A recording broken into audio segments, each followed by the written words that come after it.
allons partager la parole de Dieu. Ceux qui ont été avec nous pendant la semaine,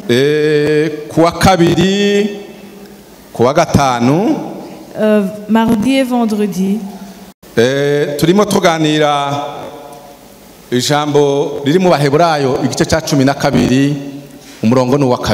nous avons partagé sur un verset qui est dans Hébreux 12, verset 2. Et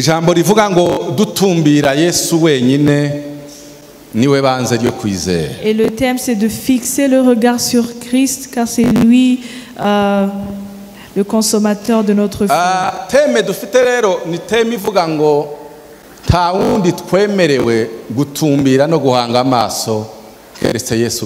Et notre thème, c'est qu'on ne peut pas fixer nos regards sur aucune autre personne à part Jésus.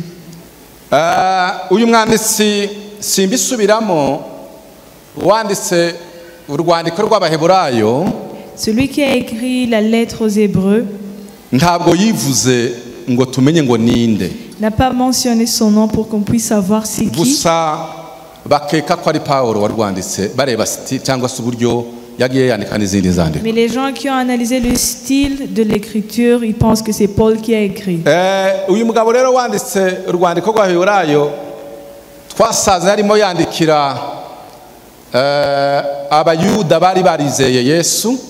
Et cette personne qui a écrit la lettre aux Hébreux, il écrivait aux Juifs qui avaient cru en Jésus-Christ.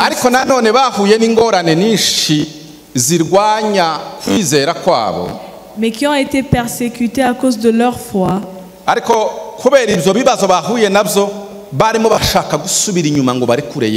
à cause de cette persécution, ils voulaient lâcher Jésus.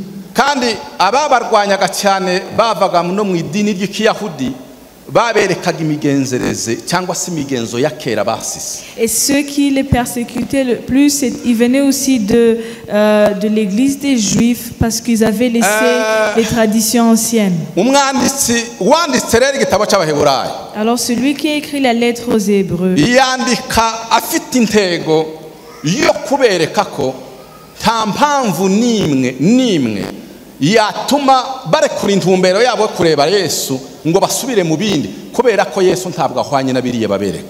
a écrit cette lettre pour leur montrer qu'il n'y a pas de raison qu'ils puissent faire qu'ils lâchent Jésus.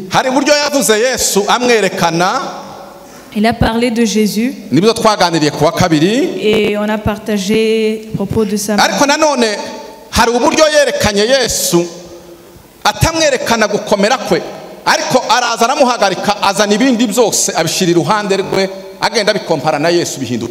Et il a montré comment toutes les choses qu'il a amenées pour les comparer à Christ étaient nulles devant lui.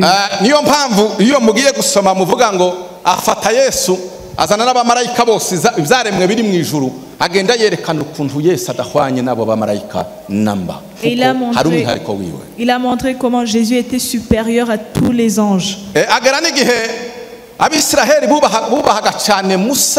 bakubaha cyane na Yoshua afata Yesu azana na Musa mu mirimo yose yakoze amwerekana ko abo bose nta rwego na rumwe tibona singira no kugera ku birenge bya Yesu. Et les Juifs honoraient beaucoup Moïse et Josué, mais il a montré comment Jésus ne pouvait même pas être comparé à eux.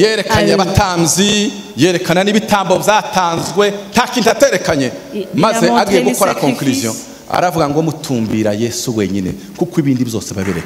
Il a montré les sacrifices et les sacrificateurs, comment ils ne pouvaient pas être comparés à Christ. Et en conclusion, il a montré comment Christ était au-dessus de lui. Je ne vais pas parler de ça aujourd'hui. tuzagenda tureba kuko twatinze ubushize twavuze ukuntu Yesu aruta abamarayika tuzavuga ukuntu Yesu aruta Musa twerekana ukuntu aruta abatamzi ba kera twerekane n'ibitambo ukuntu byari bikomeye ariko uyu munsi ndagira ngo agiye gusa naho agaruka yerekana ibyiciro bitatu biri mu itorero cyangwa se muri bwoko bwamenye Yesu ibyiciro bitatu bihakana Imana cyangwa bihakana Yesu biterwa n'iciciro barimo. Pendant la semaine, on va montrer comment Christ est supérieur à Moïse, aux anges et tous. Mais aujourd'hui, je veux parler de comment Christ est au-dessus, et on va voir 3 catégories de personnes dans l'Église qui nient la force de Christ. Mu minuta dufite dans le temps qui nous reste. murugurura bibiliya zanyu tugeze ku gice cya 5 n'igice cya 6. Nous allons lire au chapitre 5 et chapitre 6. Kandi muri ibyo bice ndagira ngo tuganire ibyo bice bitatu by'abantu babaho mu itorero. Voir ces trois types de personnes qui sont dans l'église. N'abari hano buri wese araja kureba aho yisanga. Et vous qui êtes ici, vous allez voir dans quelle catégorie vous êtes. Teme y'uno munsi rero uyu munsi ku cyumweru. Alors le thème d'aujourd'hui, turavugana ku ijambo rivuga ngo akaga ko guhakana Kristo twemeye. Et on va parler du malheur de renier Christ qu'on a accepté. Akaga ko guhakana Kristo twemeye. Le malheur qui vient parce qu'on a renié Christ.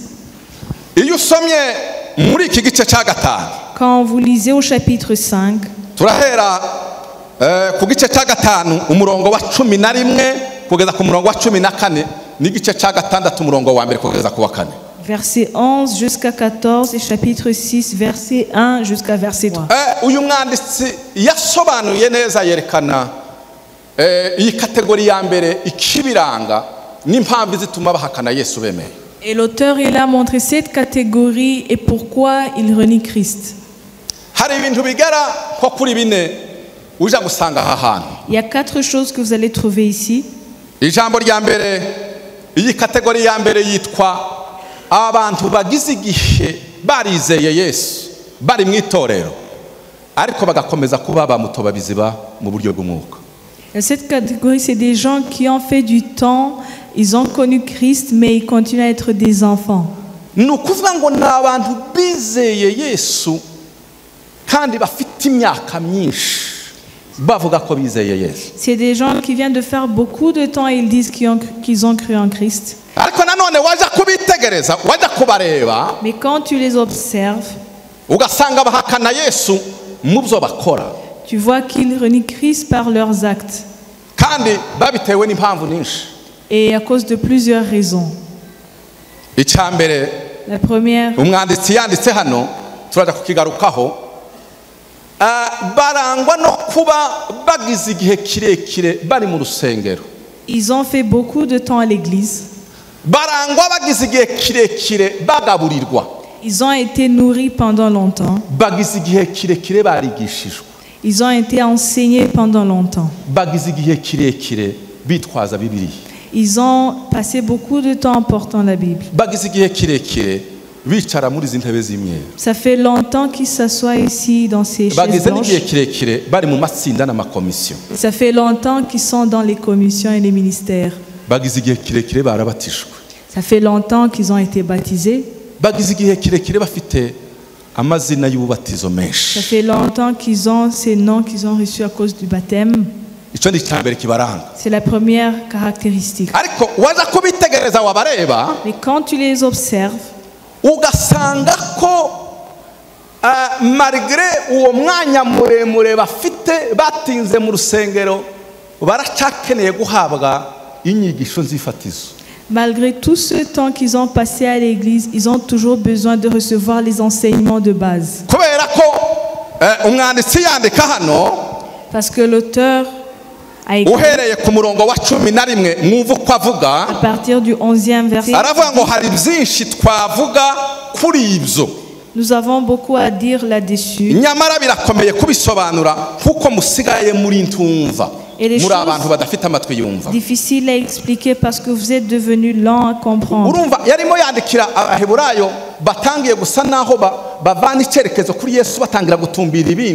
Bamwe babiterwa nuko nubwo batinze mu kwizera Yesu ariko nanone baracara abana ntabwo baramenya gusobanura ibintu bizima. Il écrivait aux Hébreux qui avaient commencé à tourner leur regard vers autre chose et il montrait comment même si ils ont été sauvés pendant longtemps mais ils sont comme des enfants. Arabandikira rero arababwira ngo nubwo musigaye muri ntumva cyangwa se abantu batumvira.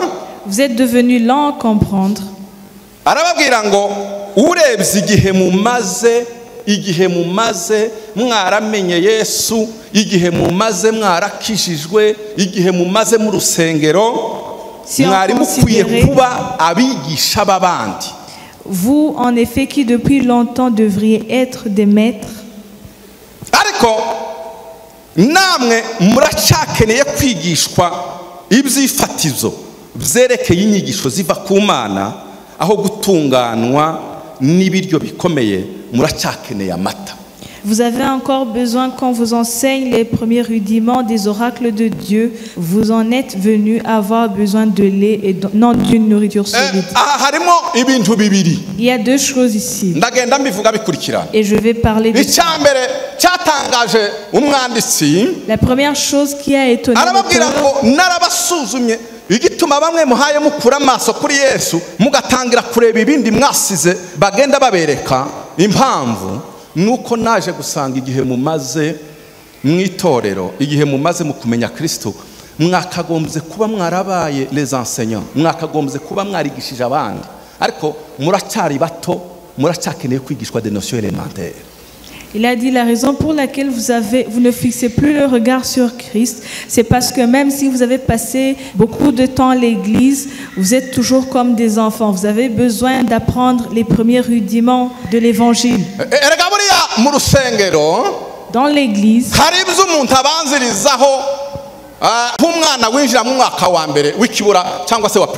il y a des choses de base comme si tu entrais en première année à l'école primaire. Mais tu ne peux pas rester là.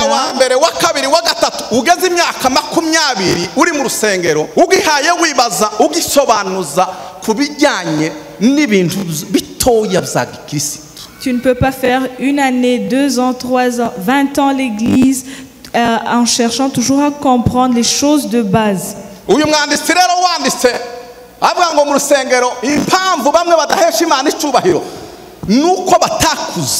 igihe bagafashije abandi gukura no kubigisha baracyafite zijya za notion rimwe guteranya na rimwe ni kabiri gukonjuga le verbe être au présent le verbe auxiliaire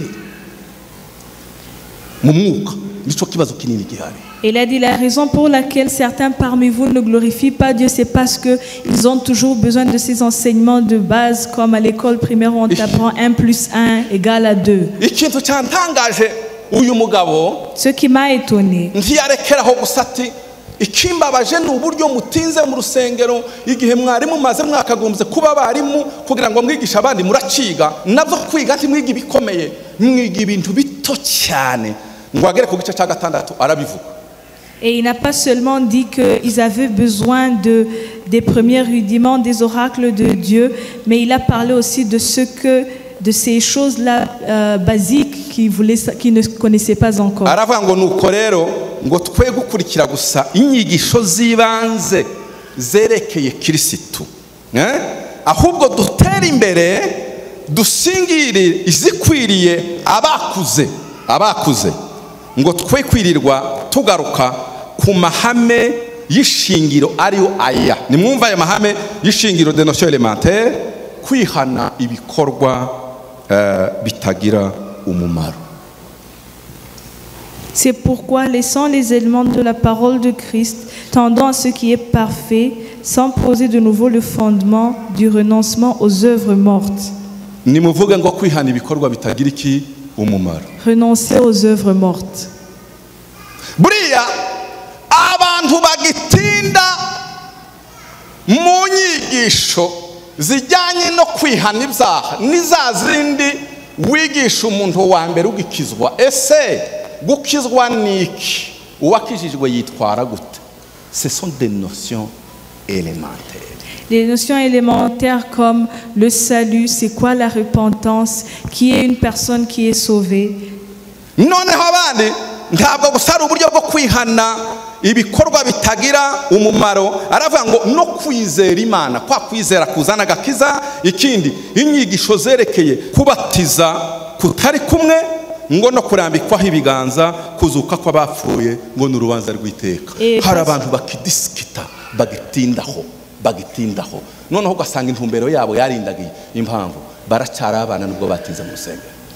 Et non pas seulement renoncement des œuvres mortes, mais la foi en Dieu, la doctrine des baptêmes, l'imposition des mains, la résurrection des morts et le jugement éternel. Il y a des gens qui cherchent toujours à comprendre, qui contestent toujours ça. mwongere cyane amen, mwongere cyane amen. Uyu munsi turaja gusoza umwuka yakweretse kategori urimo ni yihe torero turagiye. Aujourd'hui, le Saint-Esprit va te montrer la catégorie dans laquelle tu es. Ubu rero hari abantu iyo utangiye kubwiriza baza bakureba gutya bagasa naho batahaye bumva. Il y a des gens qui te regardent comme ça, comme s'ils n'écoutent pas quand tu commences à prêcher. Abakristo ndashaka kubabaza.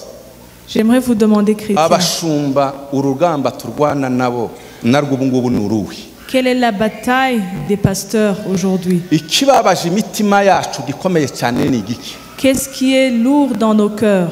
Ni ukureba umuntu wari ufitiye icizere nka Desire ungana utya duhereza kirita akayiyobora dutekereza ko mu minsi mike yazatsimbura akaba pastori ukugenda umurera cyangwa se n'abandi waje kwitera hejuru ugasanga kararwana na notion élémentaire zijanye no kwihana ibyaha.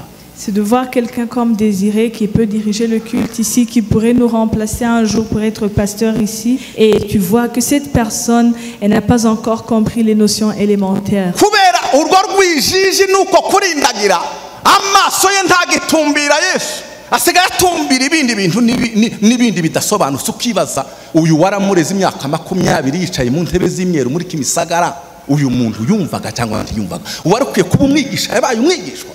Et à cause de cette confusion, cette personne ne tourne plus le regard vers Christ, mais son regard est tourné vers autre chose. Et tu te demandes, cette personne qui a fait autant d'années à l'église, est-ce qu'elle a vraiment compris? Ndababaza mbahereze ikintu turwana naco muri iki gihe gikomeye. Je vais vous montrer l'une des plus grandes préoccupations ces N'inyigisho jours-ci. zijyanye n'ubuntu.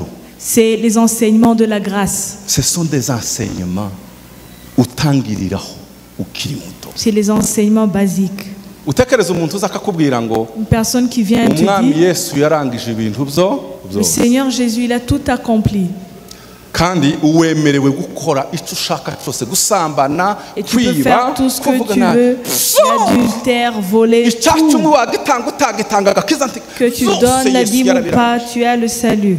mureke imbabazi umuntu ugize imyaka 20 mu rusengero yaba kirwana n'izi nyigisho batanga muri aferimisero. Une personne qui vient de faire 20 ans à l'église, est-ce que devrait se battre avec ces enseignements de nyigisho zidahabwa l'affermissement? umuntu ugize imyaka 20 cyobona bitindaho n'inyigisho bagutangiraho umunsi wavuze ngo wakiriye Yesu. C'est des enseignements basiques qu'on te donne quand tu reçois Christ. batangira bavuga ngo uri muri Kristo Yesu aba yabaye icaremwe.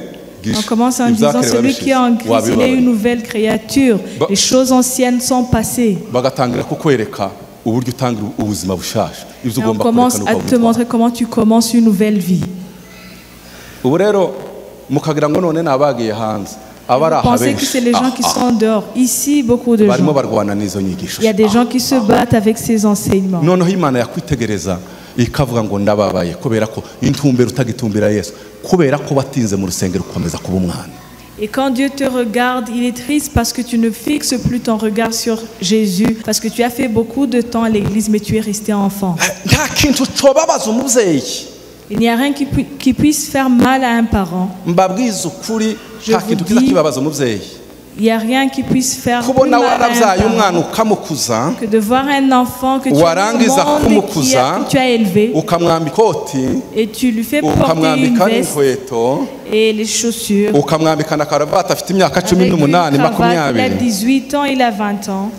wataha Et quand tu rentres, ugasanga yasubiye muri ba bana b'imyaka 5 batemye ibiti bifite amenyo abiri gutya bazishize ku musozi ngo bararagiye ngo ubu n'ubusho bwa Desire ngo ubu n'ubusho bwa Michel ngo ubu n'ubusho mwigeze kubikinira muri abana jewe ngifite imyaka 5 nakinye ngo uyu nguyu niwo mukire cyane ngo shanga ubaye umushumba nimutekereza gusanga Desire ashoreye abashumba baragiye ibiti iyo bavuga et tu atari vois ton enfant qui est en train de jouer imyitwarire au jeu y'uyu des mwana enfants de 5 ntabwo ans. ingana n'imyaka afite Tu vas te dire, il se comporte comme un enfant alors qu'il est adulte. ababyeyi bose bakwama bikorera amaboko atari ko yeko yahombeje we Et tous les parents, ils diraient vraiment, ce parent, il a eu un grand malheur. cyangwa umukobwa wawe ukuze wambitse ikanzu rirerire afite imyaka 14 Et de voir ta C'est ça? fille de 14-15 ans, ugasanga yasubiye muri wa mwana w'imyaka 2-3 elle est retournée karasonga au bwa bugari jeu bwa kera murabuzi des bwa bugari enfants bwa de 2 kera à 3 ans. Comment sa wagaze jauge uzana itaka d'enfant. ugashyiramo amacandwe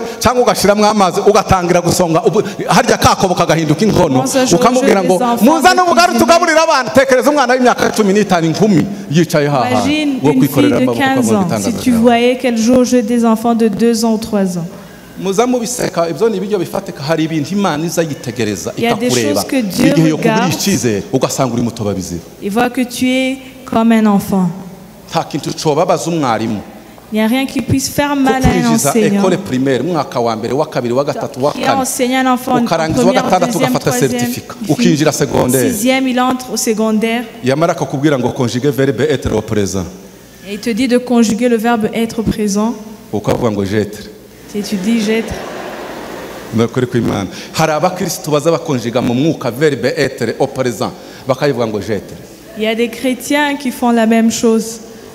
impamvu barize ntibamenya barakuze bakomeza batinda bavutse kera ariko bakomeza kuba abana mu buryo bw'umwuka. Ils sont restés enfants spirituellement. umugabo umwe yarageze mu mwaka wa kabiri wa secondaire ndamuzi n'amazina yiwe no yababwira. Un homme qui était en deuxième secondaire, je le connais, mwarimu aramubwira ngo okay we haguruka ati yes et l'enseignant lui a dit de se ati lever. ngaho ukonjuge verbe être au Il a présent. dit conjugue le verbe Abanyeshuri être buzuye. présent. aramubwira ngo jetere ti Jetre, etere tu etres. il etere nous etere vous etere ils etere. noneho abandi bavuze induru muri classe bavuze Les induru autres, ils ont irabaye commencé à crier. ati ni ibiki yavugaga ururimi rw'amahanga biki nakora undi ati ni ibiki wakora Qu'est-ce que ati j'ai ntibaza fait? bakonjega verbe être ngo jete ngo none ni gute baza bayivuga baza bavuga ngo je suis. arahagarara batega amatwi gute ati je suis. Ils lui ont appris comment on conjugue le verbe es, il est. être. On dit je suis, tu nous es, sommes vous êtes et nous ils sommes, sont. vous êtes, arahindukira ils sont. aratinda Il les a regardés. umuntu arimo yumva ukundu etere yangashagamo je suis. Il a dit qu'il ne comprenait pas comment le ukaba utazi verbe igifaransa être pouvait bamenye inzara devenir ibyo je suis. arasobanura ngo simpaye numva ukuntu etere yavamo Je ne comprends pas pourquoi être peut devenir je suis. abongereza gabo batazi igifaransa niko kuvuga ngo verbe to be wamubwira ngo conjuguer verbe to be present ukavuga ngo I be. C'est comme pour les anglophones si tu disais de conjuguer le verbe être. amen. mureke mbabwire hari ukuntu Imana izi twitegereza tumaze kugira imyaka 20 tugihaye turwana n'utuntu duto de verbe auxiliaire mu mwuka. Des fois, Dieu nous regarde. Après 20 ans à l'église, on se bat toujours avec les notions de base. ijambo ry'Imana riravuga gutya ngo Et la Bible dit ubuntu bw'Imana bwarabonetse. que la grâce de Dieu est sema haleluya. ubuntu bw'Imana bwarabonetse. La grâce de Dieu est apparue. muri Paulo yandikira Tito aravuga ngo Quand ubuntu il a écrit à Tite, bw'Imana il a dit bwarabonetse. la grâce de Dieu est apparue aravuga ngo butwigisha ngo kugenda dukiranukira Imana. et nous apprend à Ntabwo être ubuntu juste bw'Imana devant Dieu, à bugenda pratiquer la budusuzuma. justice. muvuge ngo amen. Dites Amen. mwongere cyane amen. Amen. nibyo gusa se Seulement ça. ubwo navuga ati pastor yaje yarakari ndi mu Il y a des gens gutangara. qui disent le pasteur il nabwiye abari muri est... kirite ya mbere J'ai dit au premier culte, ndababwira ngo mwabahungu mwe namwe mwabakobwa je leur ai dit, jeunes gens, jeunes filles, ntukaze witegereza umuhungu gusa ko ari mwiza ahagaze neza ari inzobe nambaye na kositime gusa ngo araberewe uzi ubanza urebe uko aberewe mu mwuka. ne regarde pas un jeune homme qui est bien habillé et tu vas te dire qu'il est numara bien. kumushaka akagutembana akakujyana muri za jetere uriye ya jesui uzagira ute. Si après t'être marié avec lui, il t'amène dans les notions de base, qu'est-ce que tu vas faire? ariko namaje ari kubona warashingiye umwana nk'uwo akagutembanira umwana nta musiga. C'est un malheur de voir quelqu'un à qui tu as donné ta fille ou ton garçon. Qu'est-ce que tu vas faire?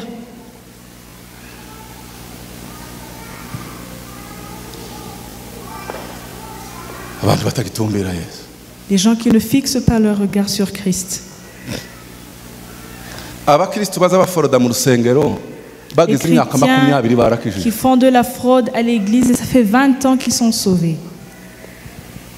yiswe nimba ari twebwe hari amazina amwe ngo bitaga ya gikirisitu yiswe amazina n'aya yandi muri 60. On lui a donné tous ces noms-là, les noms qu'on disait qui étaient des noms des chrétiens.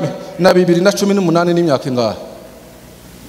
Depuis 1960 nimutekereze jusqu'à nk'uwo maintenant. muntu utaramenya kumenya ngo ikibi ni kibi, iki ngiki ni icyiza. Imagine une personne qui ne sait pas différencier les choses. Abo ni abambere umva ikibaranga nico kimwe. Icya kabiri kibaranga, Et le deuxième caractéristique, aravuga ngo haleluya.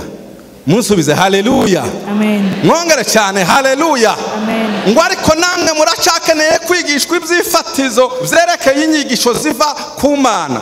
Abo ni icyambere kibaranga. Icya kabiri ngo aho gutungwa n'ibiryo bikomeye muracyakeneye amata. Vous en êtes venus avoir besoin de lait et non d'une nourriture solide. Umva rero, Écoutez, abakristo bakeneye amata baracyari ba bebe spirituel. les chrétiens qui ont besoin de lait, ce sont des bébés spirituels. Amata nayahe? Qu'est-ce que c'est le lait? Ni yayandi evangelisation nibwo butumwa bw'aba evangeliste. C'est le message des évangélistes. Umuntu uza kubwiriza abantu ngo bavane mu byaha Quelqu'un qui va prêcher aux gens qui ne sont pas sauvés, il descend et leur donne du lait. akababwira ngo umwami Yesu ababuze amahoro bose nta handi amahoro ari, Yesu niwe soko y'amahoro. Tous qui n'ont pas la paix, venez vers Jésus, c'est lui qui peut vous donner la paix.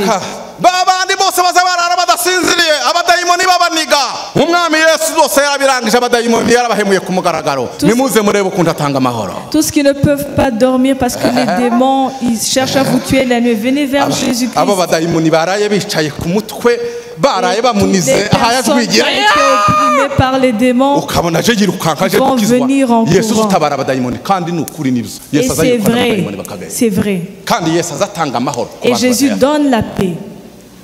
Ibyo n'ukuri. C'est la vérité. Abo ngabo ni inyigisho za mbere zikuresha. Ça, c'est les enseignements qui vous attirent. Uzazisaziramo. Mais tu vas rester là.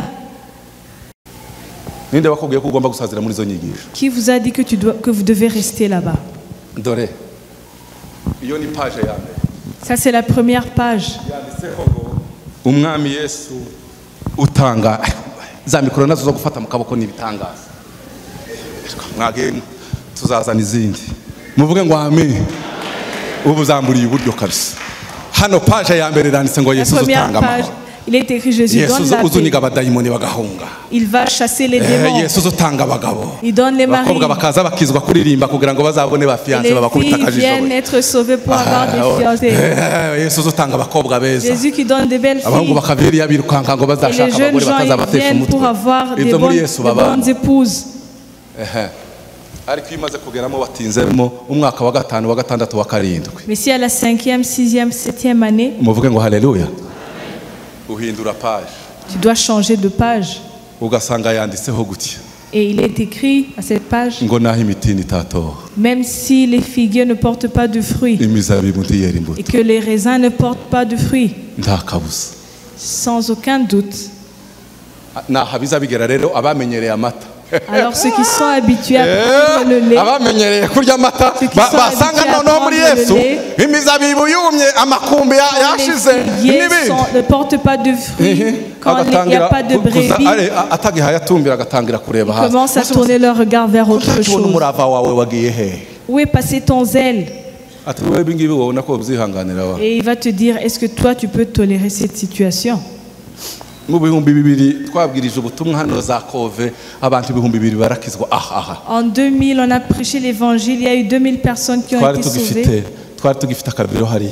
On avait un petit bureau Ije là-bas. wari ushinzwe departement y'ivugabutumwa. J'étais chargée du département d'évangélisation. Umunsi umwe numva umuntu arakomanza ngo koko. Un jour, il y a quelqu'un qui a toqué à la porte. Injira.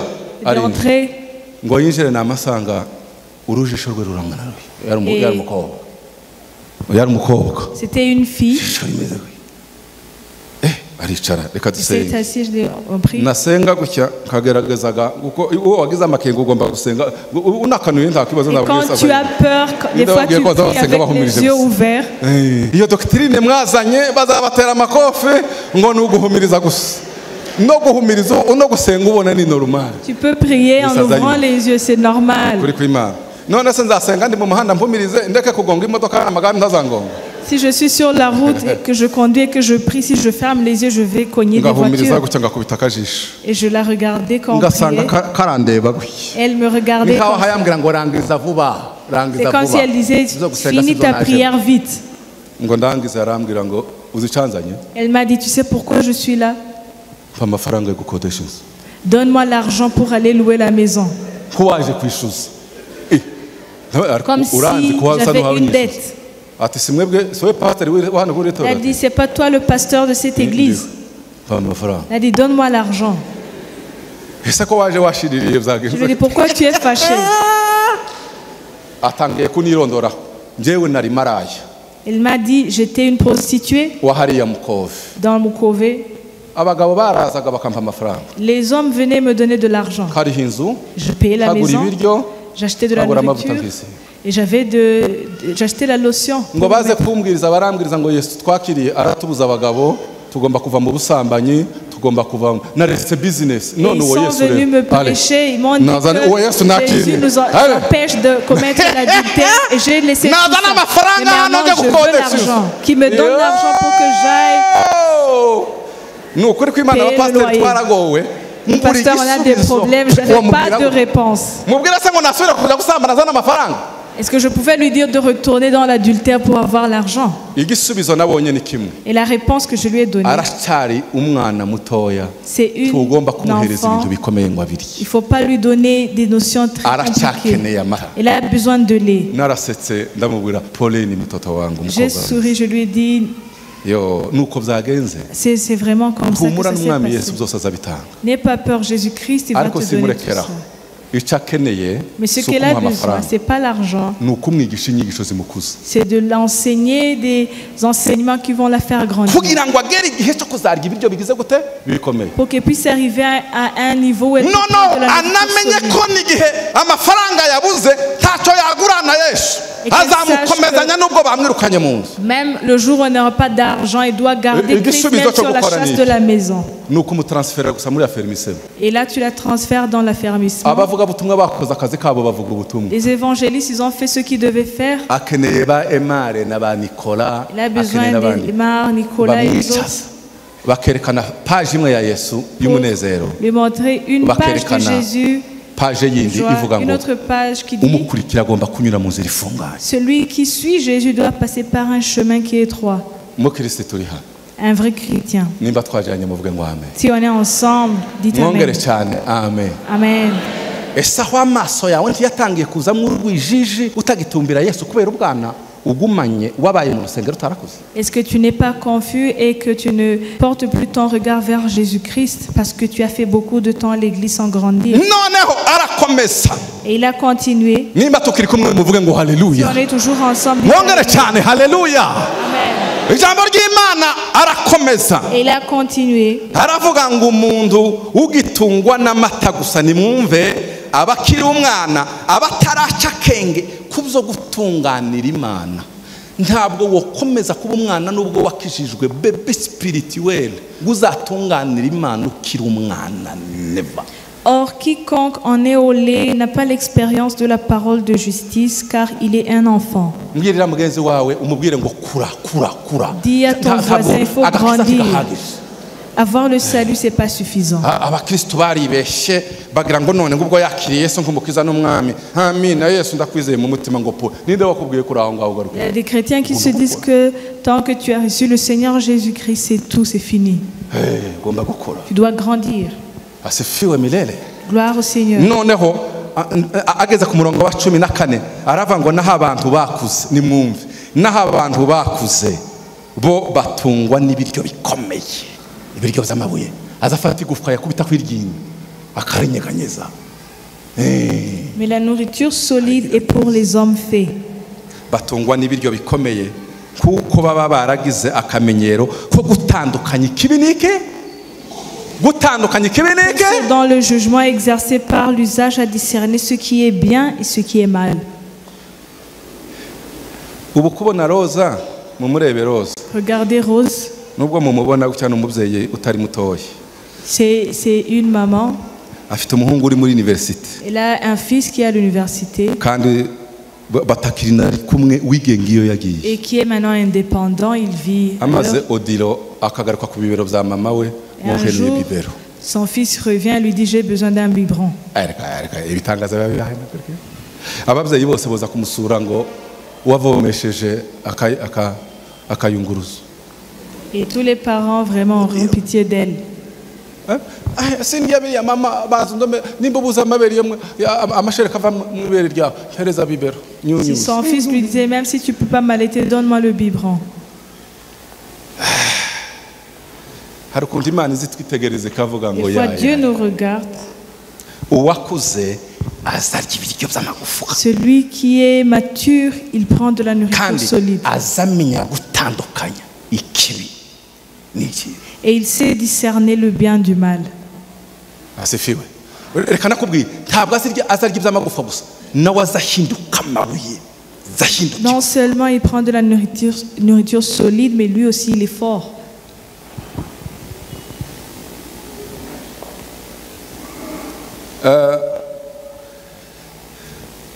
nabwiye abo muri serivisi ya mbere J'ai dit au premier culte, umukobwa nubwo yokubaha gute même Nubwo si une yokubaha fille gute te respecte, azaza nagera iruhande rwa Yoshuwa amubwire ngo papa papa papa amwubahe pe Elle va utubasha uba arriver. wararezwe nabi à côté de Joshua, elle va dire papa, elle va l'appeler papa. uyu ni imfura ndamuzi ariko ageze igihe bwa bufura bwe ari ubwo hanze butari mu mutima uri umukobwa w'imyaka 20 agatangira gusa naho akubwira ibinyuranyije ugomba gutandukanya ikibi n'icyiza ukuva mu kanwa ke havugiyemo ikibi ntiwongera kureba hasi urunamuka ukamureba mu maso gutya Si un jour il commençait à parler d'une façon qui n'est pas correcte, même une fille de 20 ans ne va plus le respecter.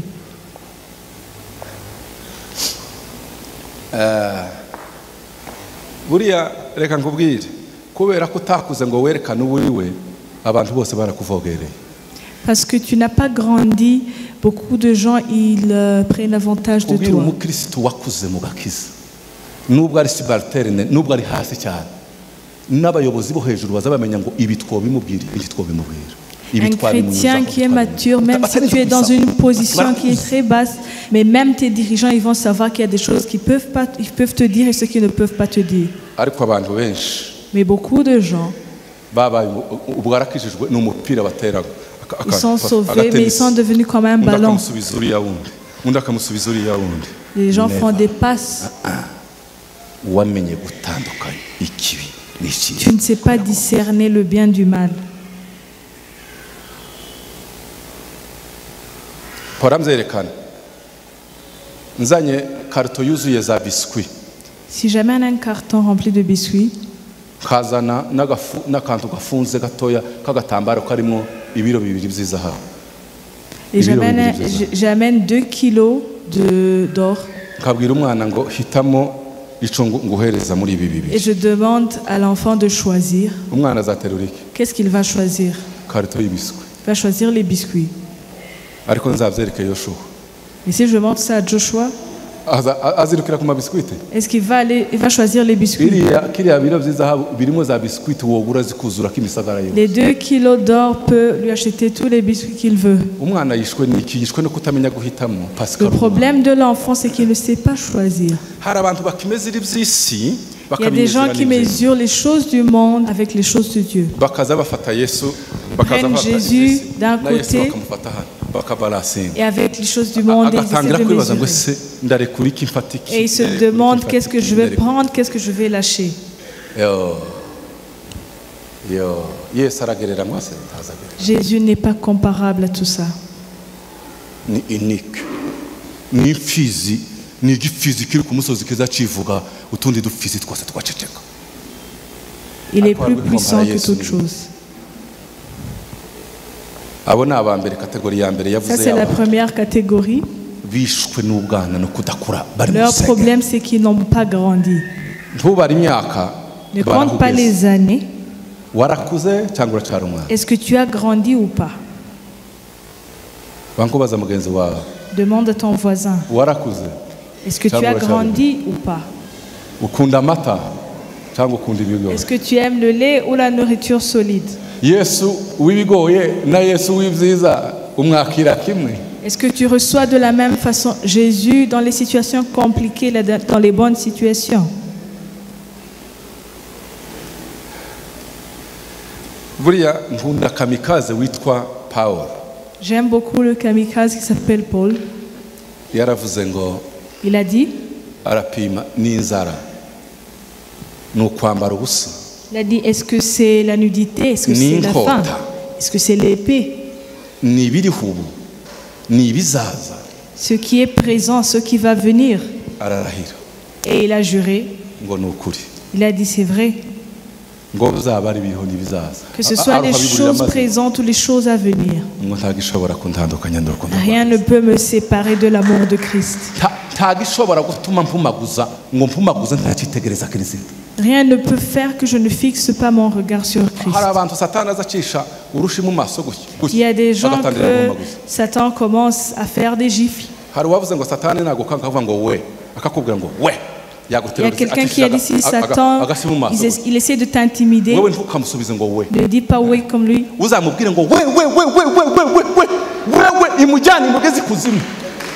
faut l'intimider beaucoup plus. Dites Amen. Amen.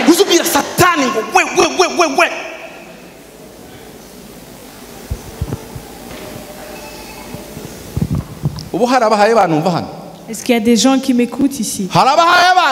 Est-ce qu'il y a des gens qui m'écoutent?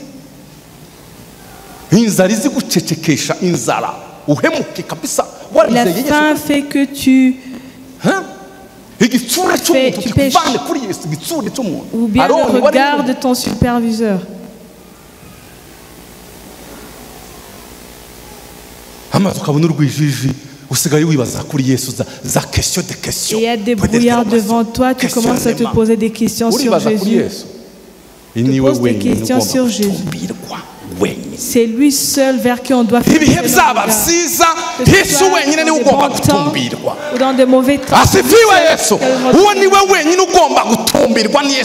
C'est lui seul vers qui tu dois fixer ton regard. Amen. Et la deuxième catégorie des gens qui ne fixent pas leur regard.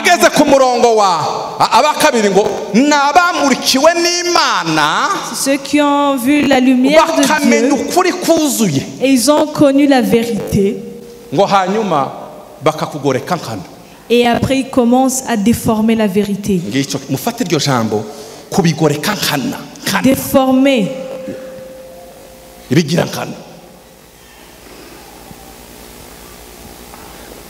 usomye mu gice cya gatandatu umurongo wa 4 nimwumve neza icyo ijambo ry'Imana rivuga. atangira avuga ngo nimwibaze ku bantu Imana yigeze kumurikira. Imana yigeze kumurikira 6:4. Car il est impossible que ceux qui ont été une fois éclairés, ab'Imana yigeze kumurikira bagasogongera ku mpano yayiva mu ijuru, qui ont goûté le don céleste, qui ont eu part au Saint-Esprit, qui ont goûté la bonne parole de Dieu,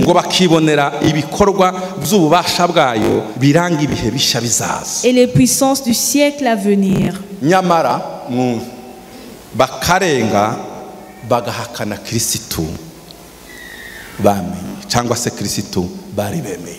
Et qui sont tombés, ils ont crucifié Christ qu'ils ont connu.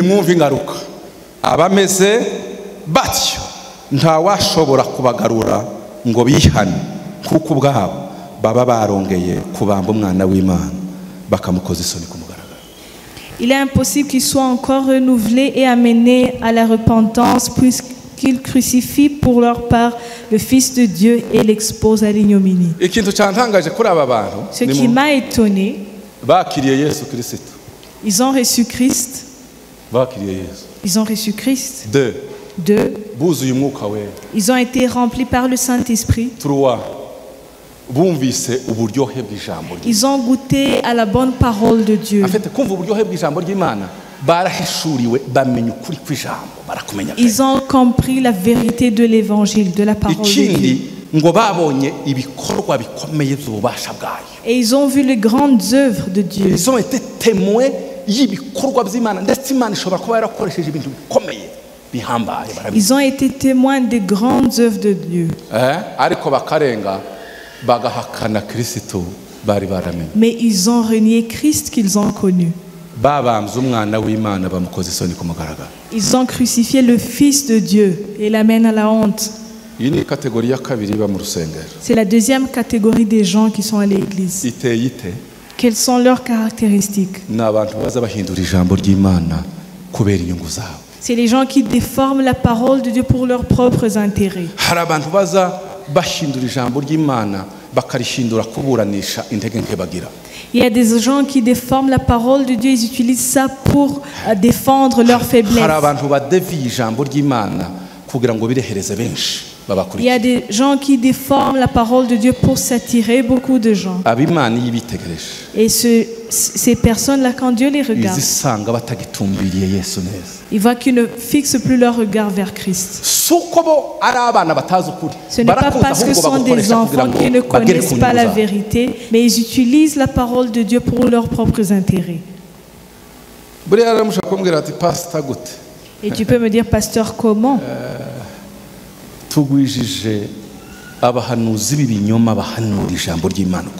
Nous avons de faux prophètes qui prophétisent une parole qui n'est pas vraie. Connaît toute la vérité et il va cacher une face, il va te montrer l'autre partie. Il y a ces personnes dans l'église. Et quand Dieu les regarde, il dit, toi tu ne suis pas ma direction.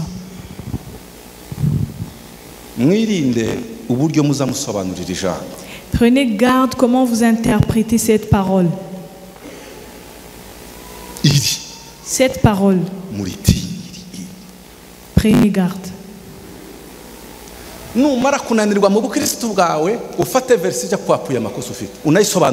Si tu deviens faible, tu prends un verset pour expliquer ta faiblesse. Combien de fois Combien de fois des gens utilisent des versets bibliques pour justifier leur faiblesse? Vous voyez les églises libérales?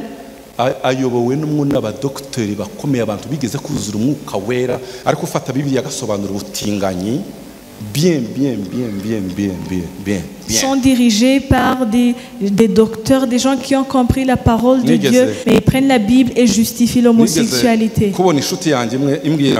yagiye ni biriya bihugu nyine bifite freedom umva ngo bafite freedom yigeze kuja mu rusengero mugenzi we yamutumiye ngo ashike asanga umupasiteri wari muyobora louange adoration naho numugay. Un jour, un ami à moi est allé dans une église, il a vu que celui qui dirigeait la louange et l'adoration, c'était un gay. Et quand il est sorti, il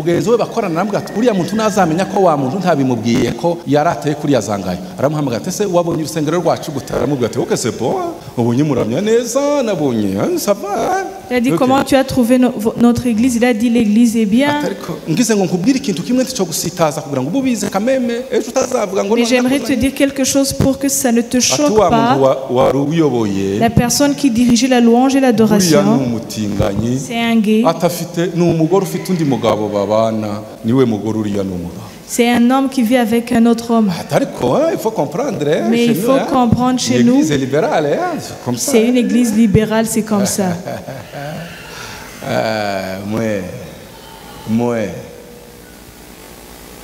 Imana izamenya ngo amaformule yawe urayasobanura uko itavuze mukagira ngo none bikomeye n'ubutinganyi. Et vous pensez que ce qui est plus compliqué, c'est l'homosexualité? Il y a beaucoup d'hérésies. Quand tu prends la parole et tu la tires de son contexte et tu expliques ça d'une manière différente de ce que Dieu dit, et tu fais que Dieu suit, et que beaucoup de gens suivent cette voie qui n'est pas en accord avec la parole de Dieu. Et ces personnes, iyo Imana ikwitegereje waramenye ukuri ikareba ukuntu witwara nuko. quand tu as connu la vérité, Dieu te regarde comment tu te comportes. Reka nababwire niki. Je vais vous dire autre chose. Nunanirwa mu buzima ntukazana ijambo ry'Imana ngo ritwikire intege nke zawe. Si tu deviens faible dans la vie, n'amène pas la parole de Dieu pour expliquer tes faiblesses. Uzana ijambo ry'Imana ngo rije kwinterpreta ukuntu wakirandutse kandi uzi ko wananiwe. Saba Imana imbabazi. Si tu as failli, demande pardon à Dieu. Ne cherche pas à te justifier. Nunanirwa gutanga icacumi. Si tu n'arrives pas à donner la vie, et tu vas dire que Jésus n'a pas parlé de la vie. Tu as failli, n'essaye pas d'expliquer.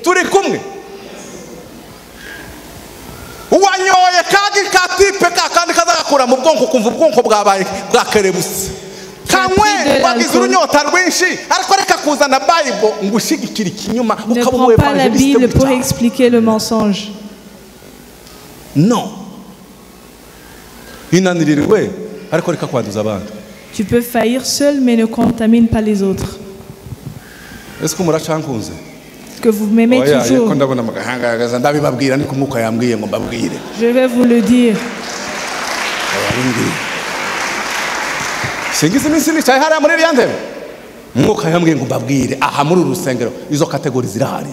Dans cette église, cette catégorie de personnes est là. Nous allons nous repentir. Et la dernière chose, il a dit la troisième personne. La troisième catégorie de personnes. Hallelujah. Amen. Amen. C'est un homme, une femme qui a compris la promesse de Dieu. Qui a compris la promesse de Dieu. Prenez vos Bibles. Au verset 13 du chapitre 6. Lorsque Dieu fit la promesse à Abraham, il jura par lui-même. Ne pouvant jurer par un plus grand que lui, il jura par lui-même.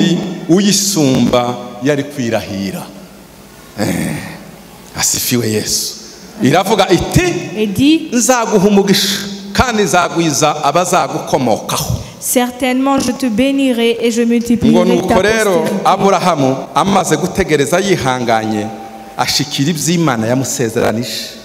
Et c'est ainsi qu'Abraham, ayant persévéré, obtint l'effet de la promesse.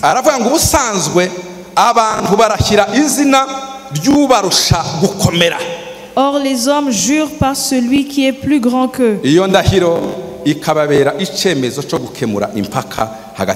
Et le serment est une garantie qui met fin à tous leurs différends.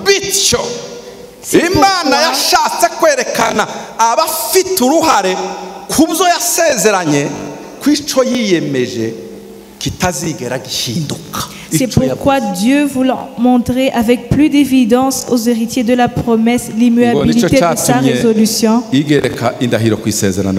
intervint par un serment.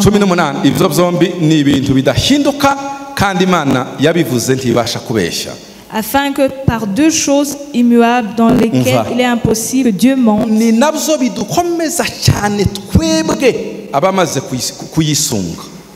nous trouvions un puissant encouragement, nous dont le seul refuge était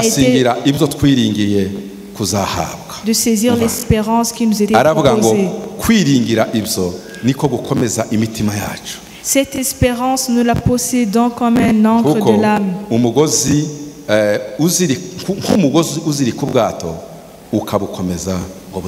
Sûre et solide, elle pénètre au-delà du voile.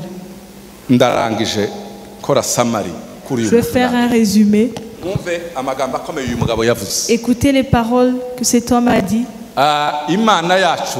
Notre Dieu, il donne une promesse. Toute la Bible elle est remplie de promesses. Écoutez la troisième catégorie des gens qui ont compris ce que la parole de Dieu dit. Sa promesse, Imana yarishigikirije indahiro iza yirahira. Dieu a fermé cette promesse par un serment. Hari umuntu uvuga akavuga ngo ibyo uvuze ni ukuri ngo ndagacibwira ijose. Il y a des gens qui jurent, ils disent c'est la vérité. Cyangwa Imana yo igiye kwirahira izikubwira ngo nguhaye isezerano iri mvuze ngo ndirahiye ndi Imana ishobora. Et Dieu jure par lui-même quand il te donne une promesse. Niyo mpamvu byavuze ngo Imana ntiza yirahira undi muntu kuko nta wundi uyiruta, yirahira izina ryayo. Et Dieu jure par lui-même parce qu'il n'y a pas plus grand que lui. Parce que Imana ntiyo kwirahira ngo yampaye inka Aroni kuko ntaco naho Imana ishoboye byose kuko no kwirahira ngo yampaye inka Gerard yampaye inka Gerard wampaye inka. Alors Imana ntigira undi kwirahira kuko iri au-dessus de tout. Dieu est au-dessus de tout, il jure par lui-même. Noneho rero iyo imaze kwirahira indahiro n'isezerano ryayo. Et après avoir donné une promesse, ce qu'il nous demande, c'est d'attendre. J'ai dit, maintenant, sois patient. La première année, la deuxième, la troisième, la quatrième, 20 ans. Ça ne veut pas dire que ce que Dieu a dit et il a ajouté un serment ne va pas s'accomplir. Si tu continues à fixer ton regard sur Jésus, tu dois faire autant. Tu dois dire, Dieu qui m'a donné cette promesse, il ne change pas. Ça ne veut pas dire que ça va arriver aujourd'hui.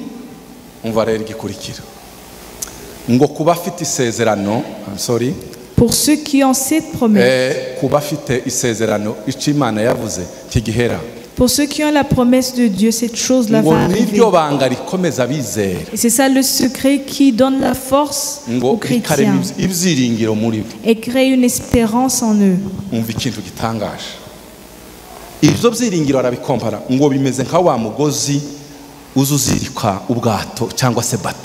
Et cette espérance est comme l'encre. Le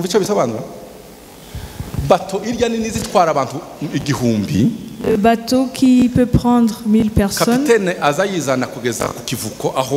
capitaine amène ce bateau jusqu'à sur la rive et ils vont tirer une corde qu'ils vont attacher quelque part. Je vais vous demander, est-ce que cette corde va empêcher les orages? Et la tempête va venir.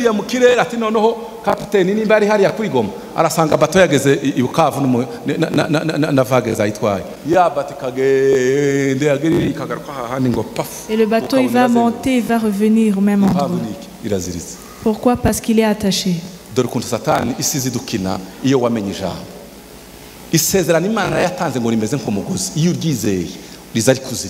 La promesse de Dieu est comme une encre de l'âme. Les tempêtes peuvent venir, mais parce que tu as l'espérance en Christ, tu vas revenir. Et la pauvreté va venir. Mais tu vas dire, je suis vivant et je vais vivre, je vais servir Dieu.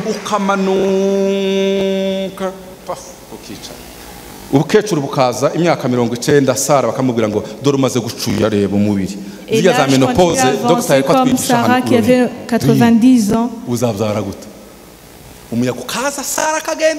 le vent va venir.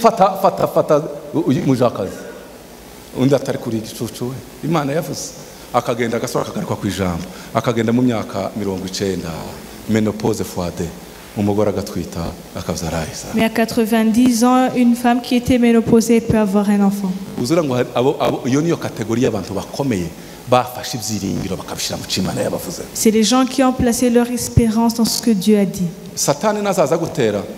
Si le diable t'attaque, ne lui dis pas autre chose, dis-lui la promesse de Dieu. Même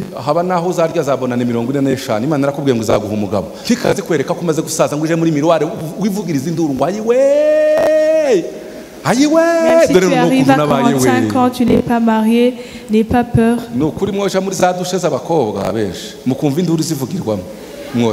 Si vous allez dans les douches des femmes, vous sentez comment elles commencent à crier.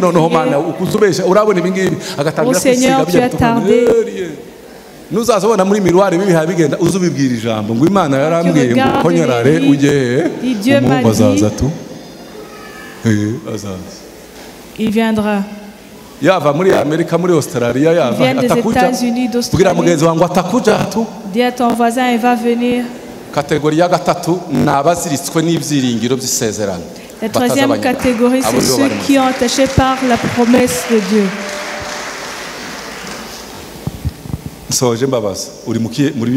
Et je vais vous demander, vous êtes dans quelle catégorie?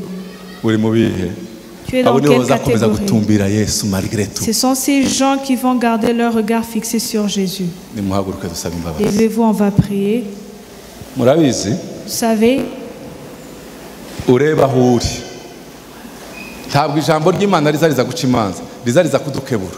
la parole de Dieu vient pour te ramener dans le droit chemin. Si tu es dans la première ou deuxième catégorie, demande pardon à Dieu pour que tu puisses revenir dans la première catégorie. La parole ne change pas. Celui qui l'a dit, il a juré. Te remercions, Seigneur. Merveilleux, Seigneur. Continue à fixer ton regard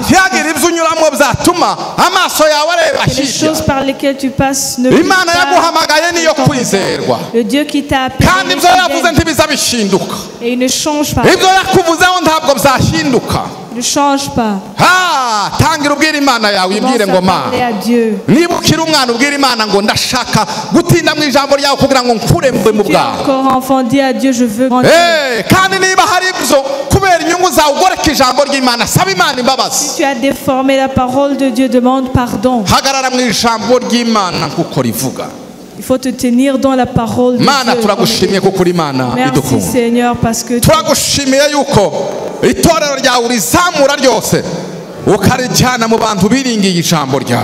merci parce que tu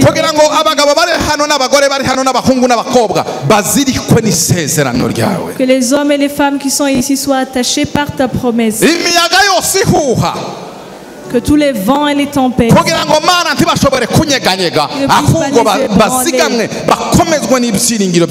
puissent être affermis par l'espérance de ta parole.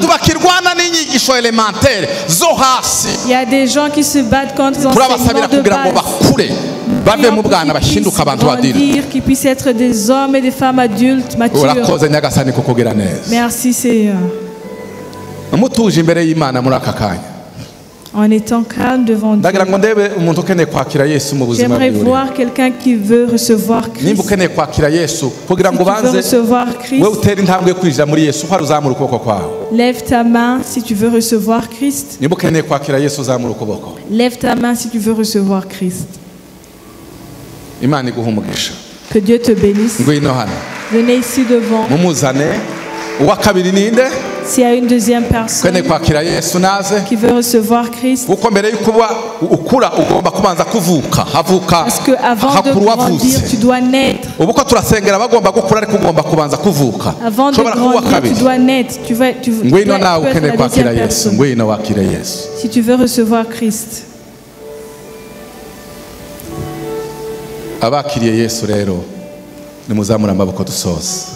Ceux qui ont reçu Christ, levez vos mains.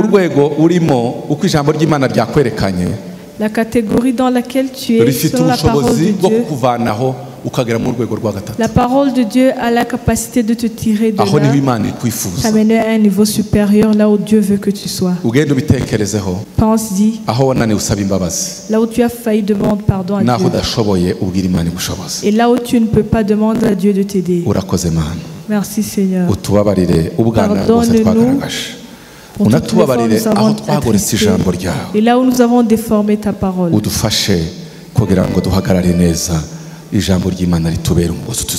Aide-nous à nous tenir bien. Bénis toute l'assemblée et qu'on rentre avec toi. Et qu'on sache ce que tu veux que nous fassions. Cette personne qui t'a reçu, fortifie-la pour que ce voyage qu'elle commence et puisse arriver à la fin. Au nom de Jésus-Christ. Amen. Amen.